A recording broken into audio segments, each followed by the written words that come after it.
നഗരസഭയുടെ ഒരു വികസനത്തിന് വേണ്ടിയുള്ളൊരു മുന്നണി ഉണ്ടായിട്ടുണ്ട്. ആ മുന്നണിയുടെ ഭാഗമായിട്ടുണ്ട്. അതിൻ്റെ മുന്നണിയുടെ സ്ഥാനാർത്ഥിയായിട്ട് നാളെ മായ രാഹുൽ മത്സരിക്കുകയാണ്. കഴിഞ്ഞ പ്രാവശ്യത്തെ ജനവികാരം എന്ന് പറയുന്നത് UDF അധികാരത്തിൽ വരണമെന്നായിരുന്നു. ആ ജനവികാരത്തെ ധിക്കരിച്ചുകൊണ്ട് മറിച്ച് വോട്ട് ചെയ്താൽ അതിൻ്റെ പ്രത്യാഘാതങ്ങൾ അവർ നേരിടേണ്ടതായിട്ടുണ്ട്. ഹൃദയത്തിലും രക്തത്തിലും കോൺഗ്രസ് അലിഞ്ഞു ചേർന്ന ഒരു പാർട്ടി പ്രവർത്തകരാണ് ഞങ്ങളുടെ പാർട്ടിയിൽ പെട്ട ആൾക്കാരെ തീർക്കാനുള്ള രീതിയിൽ പോയപ്പോഴാണ് ഞങ്ങൾ ഇതിനെതിരെ പ്രതികരിച്ചത്. അവരിങ്ങനെ അതും ഇതുമൊക്കെ പറഞ്ഞു നടക്കുന്നതല്ലാതെ കൃത്യമായി ഇന്ന കാരണങ്ങൾ കൊണ്ടാണ് ഞങ്ങൾ ഇങ്ങനെ ഒരു നിലപാട് സ്വീകരിച്ചത് എന്ന് ഈ നിമിഷം വരെ അവർ പറഞ്ഞിട്ടില്ല. UDFിന്റെ പാർലമെന്ററി പാർട്ടി യോഗം ചേർന്ന് ഒരാളെ നിശ്ചയിച്ചിട്ടുണ്ട്. ഞാൻ പറഞ്ഞല്ലോ, യഥാർത്ഥ കോൺഗ്രസ് എന്ന് പറയാൻ ഞങ്ങളാണ്. കോൺഗ്രസ് പാർട്ടിയെ ഇല്ലായ്മ ചെയ്യാൻ നോക്കിയ സ്വതന്ത്ര മുന്നണിക്കെതിരെയാണ് ഞങ്ങൾ പ്രശ്നം ഉണ്ടാക്കിയത്. ഞങ്ങൾ CPM പോലെയും കേരള കോൺഗ്രസ് മാണി ഗ്രൂപ്പിനെ പോലെയൊക്കെ കുതിരക്കച്ചവടം നടത്തുന്നവരല്ല. നമസ്കാരം.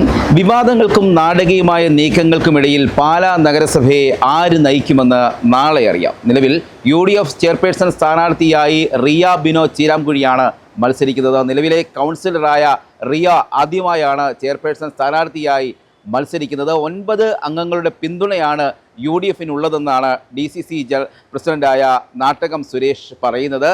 കേരള കോൺഗ്രസ് എമ്മിനെയും CPMനെയും ഒക്കെ പോലെ കുതിരക്കച്ചവടം തങ്ങൾ നടത്താറില്ല എന്നും വേണമെങ്കിൽ 6 മാസത്തിനു ശേഷം പാലാ നഗരസഭ ഭരണം തങ്ങൾ പിടിച്ചെടുക്കുമെന്നുള്ള ആത്മവിശ്വാസത്തിലാണ് കോൺഗ്രസ് ഉള്ളത്. നിർണായകമായ പാലാ നഗരസഭാ ചെയർപേഴ്സൺ തെരഞ്ഞെടുപ്പ് 19 നടക്കുകയാണ്. ഇപ്പോൾ DCC പ്രസിഡന്റും MLAയുമായ ശ്രീ നാട്ടകം സുരേഷ് നമുക്കൊപ്പം ചേരുകയാണ്. സ്ഥാനാർത്ഥിയെ ഇപ്പം നിശ്ചയിച്ചിട്ടുണ്ട്. UDFിൻ്റെ സ്ഥാനാർത്ഥിയെ പ്രഖ്യാപിച്ചല്ലോ. റിയ ബിനോ ചീരാംകുഴി മത്സരിക്കും. എത്ര പിന്തുണ നമുക്ക്? ഞങ്ങൾ 9 പേര് ഒറ്റക്കെട്ടായിട്ടുണ്ട്. വേറെ ആ വിമതരായിട്ടുള്ള മാറിയിട്ടുള്ള കോൺഗ്രസിൻ്റെ ആളുകളുണ്ടല്ലോ, അവർക്കെതിരെ നടപടി എന്തെങ്കിലും? എല്ലാ നടപടി എടുത്തല്ലോ. പാർട്ടിയിൽ നിന്ന് പുറത്താക്കി നിയമപരമായ നടപടിക്ക് കേസ് ഫയൽ ചെയ്തു. ഒരു വിപ്പ് നൽകിയത് അറിഞ്ഞില്ല എന്നൊക്കെയാണ്. അതെല്ലാം നിയമപരമായിട്ട് അവർ കോടതി പറഞ്ഞാൽ മതി. ഏതായാലും ആത്മവിശ്വാസത്തോടെയാണ് സ്ഥാനാർത്ഥിയെ നിശ്ചയിച്ചിരിക്കുന്നത്. അല്ല, ഞങ്ങൾക്ക് 9 പേരുണ്ടല്ലോ. ആ 9 പേര് ഒറ്റക്കെട്ടായിട്ടുണ്ടാവും. ഇപ്പം അതിർവശത്ത് അതിൽ കൂടുതൽ ആളുകളുണ്ട്. അല്ല, ഞങ്ങളുടെ 9 പേരിലേ ഞങ്ങളുടെ കൂടെ ഉള്ളൂ. ആ 9 പേര് ഒന്നിച്ച് നിൽക്കുന്ന തെരഞ്ഞെടുപ്പിനെ നേരിടും. അതൊരു പാർട്ടി എന്നുള്ള നിലയിൽ ഉള്ള നിലപാടാണത്. ഈ വിമത ശബ്ദം ഉയരാതിരിക്കാൻ വേണ്ടിയുള്ള പ്രതിരോധ പ്രവർത്തനങ്ങൾ നടത്തിയില്ല എന്ന് തോന്നുന്നുണ്ട്. ഞങ്ങൾ CPM പോലെയും കേരള കോൺഗ്രസ് മാണി ഗ്രൂപ്പിനെ പോലെയൊക്കെ കുതിരക്കച്ചവടം നടത്തുന്നവരല്ല. ഞങ്ങൾക്ക് നേരായ വഴിയുള്ളൂ. ഞങ്ങളുടെ കൂടെ നിന്നവന്മാർ വോട്ട് ചെയ്ത് ജനങ്ങളെയും വഞ്ചിച്ചു, പാർട്ടിയെയും വഞ്ചിച്ചു. അവരുടെ പേരിൽ നടപടികൾ ഞങ്ങൾ സ്വീകരിച്ച് ബാക്കി നിയമപരമായ നടപടികൾക്ക് തുടക്കം കുറിച്ചു. 6 മാസം കഴിയുമ്പോൾ ഞങ്ങൾ തിരിച്ചധികാരത്തിൽ വരും. ഭരണം പിടിക്കും പോലെ ഉറപ്പായിട്ടും ഭരണം പിടിക്കും. ഇപ്പോൾ നമ്മൾ കഴിഞ്ഞ തെരഞ്ഞെടുപ്പിന് ശേഷം UDFിൻ്റെ ഒരു ഭരണസമിതി അധികാരത്തിൽ വന്നു. അതിനെതിരെ കോൺഗ്രസിലെ 4 പേര് വിമത ശബ്ദമുയർത്തി എതിർത്ത് വോട്ട് ചെയ്ത്, അതുപോലെ ഒരു സ്വതന്ത്ര സ്ഥാനാർത്ഥി ഉണ്ടായിരുന്ന ആൾ എതിർത്ത് വോട്ട് ചെയ്തതിൻ്റെ അടിസ്ഥാനത്തിൽ ആ ഭരണം താഴെ പോയി. ഇനിയിപ്പോൾ പുതിയ ചെയർപേഴ്സണെ തിരഞ്ഞെടുക്കണം. UDFിൻ്റെ പാർലമെന്ററി പാർട്ടി യോഗം ചേർന്ന് ഒരാളെ നിശ്ചയിച്ചിട്ടുണ്ട്.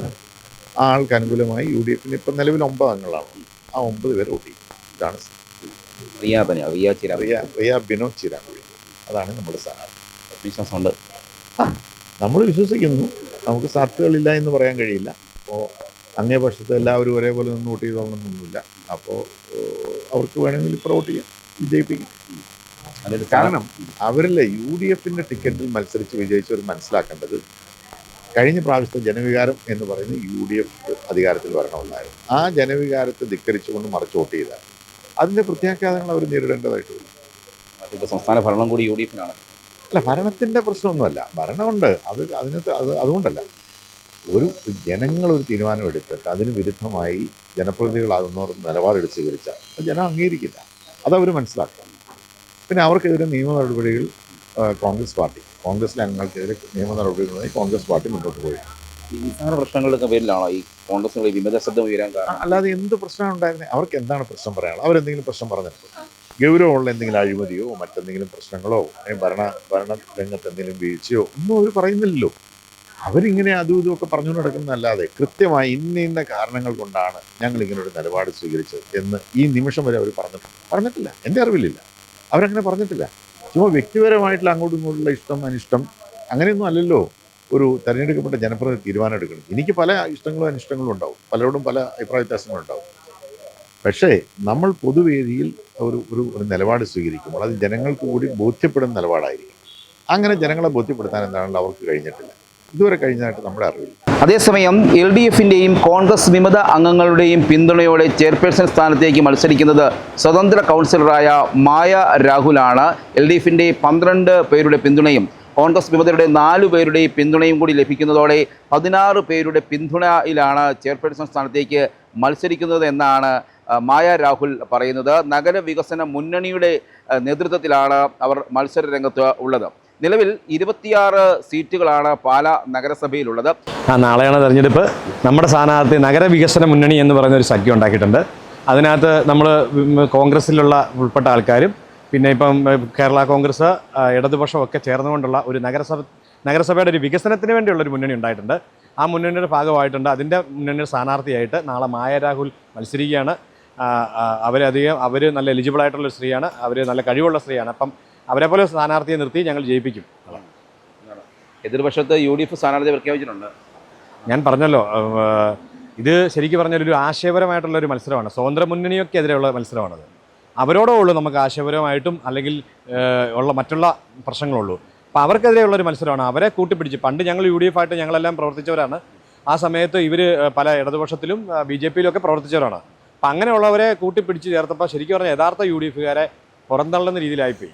പക്ഷെ അതുകൊണ്ട് നമ്മളെല്ലാവരും ഒന്നിച്ചുകൊണ്ട് മായ രാഹുലിനെ ചെയർപേഴ്സൺ ആക്കി ഞങ്ങൾ നല്ലൊരു വികസന കാഴ്ചപ്പെടുത്തിലേക്ക് പാലാ നഗരസഭയെ കൊണ്ടുപോകും. വിപ്പ് ലംഘിച്ചു എന്ന് പറഞ്ഞാൽ നിങ്ങൾക്കെതിരെ ഒരു പരാതിയുണ്ടല്ലോ. ഞാൻ പറഞ്ഞല്ലോ, വിപ്പ് ലംഘിച്ചതെന്ന് പറയുന്ന ഒരു പരാതിയുണ്ട്. ആ പരാതിയെ ഞങ്ങൾ നിയമപരമായിട്ട് നേരിടും. ഞങ്ങൾ ഉറപ്പായിട്ടും ഞങ്ങൾ കോൺഗ്രസ്സുകാരാണ്. കോൺഗ്രസിൻ്റെ ആശയം പേറുന്ന, കോൺഗ്രസിൻ്റെ ഹൃദയത്തിലും രക്തത്തിലും കോൺഗ്രസ് അലിഞ്ഞു ചേർന്ന ഒരു പാർട്ടി പ്രവർത്തകരാണ് ഞങ്ങളുടെ പാർട്ടിയിൽ പെട്ട ആൾക്കാരെ തീർക്കാനുള്ള രീതിയിൽ പോയപ്പോഴാണ് ഞങ്ങൾ ഇതിനെതിരെ പ്രതികരിച്ചത്. നാടകീയ സംഭവങ്ങൾക്കൊടുവിൽ ഇപ്പം നാളെ അറിയാം ആരാണ്. നാളെ തീർച്ചയായിട്ടും നല്ലൊരു പുലരി ഉണ്ടാവും. പാലാ നഗരസഭയുടെ വികസനത്തിന് വേണ്ടി ഒരു കാഴ്ചപ്പാടുള്ള ഏറ്റവും മികച്ച ക്യാൻഡിഡേറ്റിനാണ് നിർത്തിയേക്കുന്നത്. ആ ക്യാൻഡിഡേറ്റ് ഏബിളാണ്, അത് എലിജിബിൾ ഉള്ളതാണ്, ഏറ്റവും നല്ല കഴിവുള്ള, എല്ലാ കാര്യങ്ങളും പഠിച്ച് സ്വയം പര്യാപ്തമായി ചെയ്യാൻ കഴിവുള്ള ഒരു നല്ലൊരു ക്യാൻഡിഡേറ്റാണ് ഞങ്ങൾ അവതരിപ്പിച്ചത്. ആ ക്യാൻഡിഡേറ്റ് മായ രാഹുലാണ്. ആ മായ രാഹുലിനെ തീർച്ചയായിട്ടും എല്ലാവിധ സപ്പോർട്ടും കൊടുത്തുകൊണ്ട് ഞങ്ങൾ വിജയിക്കും. LDF പിന്തുണയ്ക്കാൻ ഉറപ്പാണോ? തീർച്ചയായിട്ടും അവർ ഇന്ന് ഞങ്ങളുടെ കൂടെ 3 മണിക്ക് അവർ ഞങ്ങളുടെ കൂടെ കമ്മിറ്റിയിൽ പങ്കുചേർന്നു. അപ്പം ഞങ്ങളൊരു നഗരസഭ വികസന മുന്നണി എന്ന് പറഞ്ഞൊരു കാഴ്ചപ്പാടിലേക്ക് മാറി. അപ്പോൾ ഞങ്ങളത് മുന്നണിയായി തന്നെ ഇത് മുന്നോട്ട് പോകും. ഏറ്റവും നല്ല വികസനങ്ങൾ കാഴ്ചവെക്കാൻ പറ്റുന്ന ചെയർപേഴ്സണെ കൊണ്ട് തന്നെ ഞങ്ങൾ നല്ല രീതിയിൽ മുന്നോട്ട് പോകും. 6 മാസത്തിന് ശേഷം കോൺഗ്രസ് ഭരണം പിടിക്കുമെന്നാണ് പറയുന്നത്. ഞാൻ പറഞ്ഞല്ലോ, യഥാർത്ഥ കോൺഗ്രസ് എന്ന് പറയാൻ ഞങ്ങളാണ്. കോൺഗ്രസ് പാർട്ടിയെ ഇല്ലായ്മ ചെയ്യാൻ നോക്കിയ സ്വതന്ത്ര മുന്നണിക്കെതിരെയാണ് ഞങ്ങൾ പ്രശ്നം ഉണ്ടാക്കിയത്. ആ സ്വതന്ത്ര മുന്നണി ഇതോടെ തീരുന്നതോടെ ചിലപ്പോൾ UDF സംവിധാനത്തിലേക്ക് പോകുന്നു, ഒരു ഘട്ടത്തിൽ ചിലപ്പം എത്താമായിരിക്കാം. 26 അംഗങ്ങളുള്ള പാലാ നഗരസഭയിൽ 14 സീറ്റുകളുടെ പിന്തുണയുണ്ടായിരുന്ന UDFന് നാടകീയ നീക്കങ്ങൾക്കൊടുവിൽ സീറ്റ് നഷ്ടമാകുകയായിരുന്നു. DYFയുടെ ജില്ലാ സമ്മേളനത്തിന് കൊട്ടാരമറ്റം ബസ് സ്റ്റാൻഡിലെ പന്തൽ നൽകുന്നതുമായി ബന്ധപ്പെട്ട് നിലവിലെ ചെയർപേഴ്സണായിരുന്ന ദിയ ബിനു പുളിക്കക്കണ്ണം എടുത്ത തീരുമാനത്തിനെതിരെ കോൺഗ്രസ് അംഗങ്ങൾ തന്നെ രംഗത്ത് വരികയും അതേ തുടർന്ന് ദിയ ബിനുവിനെതിരെ LDF പിന്തുണയുടെ അവിശ്വാസം കൊണ്ടുവരികയുമായിരുന്നു. 12 അംഗങ്ങളുടെ പിന്തുണയാണ് LDFന് ഉള്ളത്. ഇതിൽ CPMന് 2 പേരും കേരള കോൺഗ്രസ് മാണി വിഭാഗത്തിന് 10 സീറ്റുകളുമാണ് ഉള്ളത്. 12 അംഗങ്ങളുടെ പിന്തുണയുണ്ടായിരുന്ന LDF ദിയ ബിനുവിനെതിരെ അവിശ്വാസം കൊണ്ടുവരികയും കോൺഗ്രസിലെ 4 പേരും സ്വതന്ത്ര കൗൺസിൽ ഉൾപ്പെടെ മായ രാഹുൽ ഉൾപ്പെടെ ഉള്ളവരുടെ പിന്തുണയോടെ അവിശ്വാസം പാസ്സാകുകയുമായിരുന്നു. ഇതേ തുടർന്ന് കോൺഗ്രസ് വിമതരായിട്ടുള്ള കോൺഗ്രസിലെ കൗൺസിലർമാരെ പുറത്താക്കുന്ന ഉൾപ്പെടെയുള്ള നടപടികൾ കോൺഗ്രസ് നേതൃത്വം, ജില്ലാ കോൺഗ്രസ് നേതൃത്വം സ്വീകരിക്കുകയും ചെയ്തു. ഇതേ തുടർന്നാണ് ഇപ്പോൾ ചെയർപേഴ്സൺ സ്ഥാനത്തേക്കുള്ള തിരഞ്ഞെടുപ്പ് വരുന്നത്. നഗരവികസന മുന്നണി രൂപീകരിച്ചുകൊണ്ടാണ് സ്വതന്ത്ര കൗൺസിലറായ മായ രാഹുലിനെ മത്സര രംഗത്തേക്ക് കോൺഗ്രസ് വിമത വിഭാഗം എത്തിക്കുന്നത്. LDFിൻ്റെ പൂർണ്ണമായ പിന്തുണയും മായ രാഹുലിന് ലഭിക്കുന്നതോടെ മായ രാഹുൽ ചെയർപേഴ്സൺ സ്ഥാനത്തേക്ക് എത്തിച്ചേരുമെന്നാണ് ഏവരും പ്രതീക്ഷിക്കുന്നത്. ഏതായാലും നാടകീയ നീക്കങ്ങൾക്കൊടുവിൽ, ഏറെ വിവാദങ്ങൾക്കൊടുവിൽ ഇപ്പോൾ പാലാ നഗരസഭയിൽ ആര് നയിക്കും, പാലാ നഗരസഭയെ ആര് മുന്നോട്ട് കൊണ്ടുപോകുമെന്നുള്ളതാണ് ഏവരും ചർച്ചാ വിഷയമാക്കിയിരിക്കുന്നത്. നിലവിൽ UDFന് 14 സീറ്റുകളുടെ പിന്തുണയോടുകൂടിയാണ് അധികാരമേറ്റത്. ഇതിൽ 3 പേർ സ്വതന്ത്ര കൂട്ടായ്മയിലുള്ളതാണ്. അതിൽ പ്രധാനമാണ് ദിയ ബിനു പുളിക്കക്കണ്ണം. ഇന്ത്യയിലെ തന്നെ ഏറ്റവും പ്രായം കുറഞ്ഞ ചെയർപേഴ്സൺ എന്നുള്ളതായിരുന്നു ദിയ ബിനു പുളിക്കക്കണ്ണത്തെ വ്യത്യസ്തമാക്കിയത്.